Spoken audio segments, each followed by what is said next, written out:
Hey everybody, it's Ethan from Zimmer Labs. I am here to show a quick video today on a Saberforge Redeemer that Touly sent me for some cosmetic upgrades. This was I think it's an elite level. I'm not positive on their nomenclature, but it's got the crystal chamber built in, straight from Saberforge. It's a Luxion style, so it's in-hilt LED.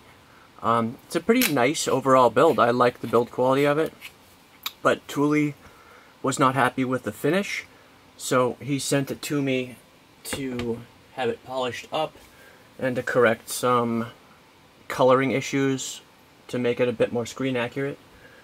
So let's show you guys what it looked like before. This is the stock Saberforge picture. And the first thing that he really didn't like was the greeble over here on the side was gold, and that should be silver to be screen accurate. And then the pommel, the bottom bit of the pommel where the speaker would be, stuck out probably half an inch, maybe even a tiny bit more than half an inch. As you can see from that picture over here, just way further than it should have in to be screen accurate. So that, and then the finish on the brass and silver parts, they had a matte finish to begin with, just like this guy here.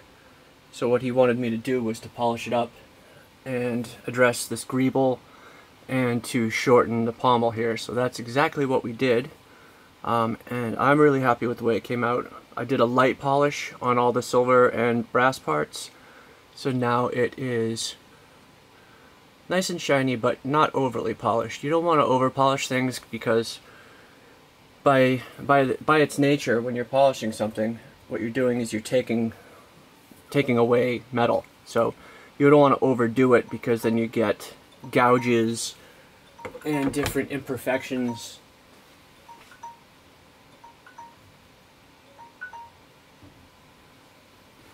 Sorry about that.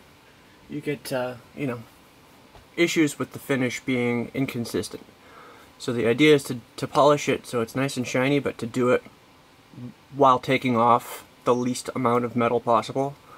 And so what I did on this greeble was, in fact, just polish it, well, sanded then polished, just to remove the powder coat, and I didn't have to paint it or anything like that. And I left some of the polishing compound in the cracks here because it gives it a lot of definition. It just makes it look a lot better.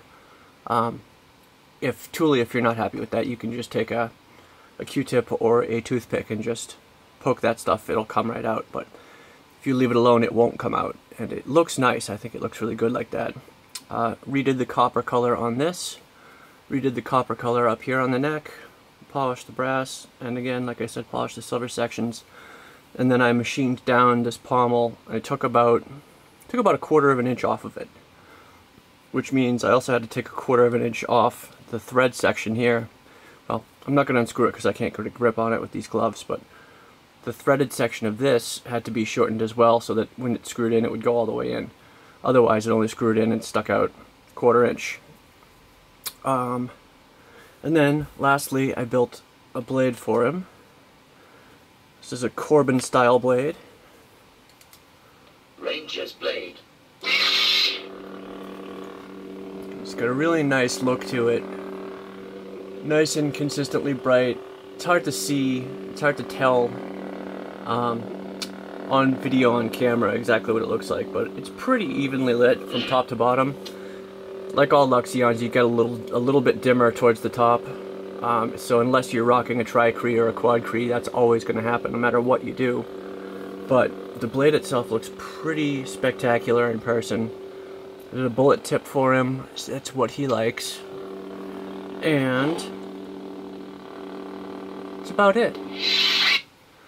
I just wanted to show you guys what some of the what some of the potential for a matte hilt is. You really can change the overall look of a hilt, even if it's too big or too long or the wrong color or the wrong finish. And it's not terribly hard, you just have to put a little bit of effort in, and you can totally change the look of these things. Thanks for watching, and as always, hit me up if you have any questions.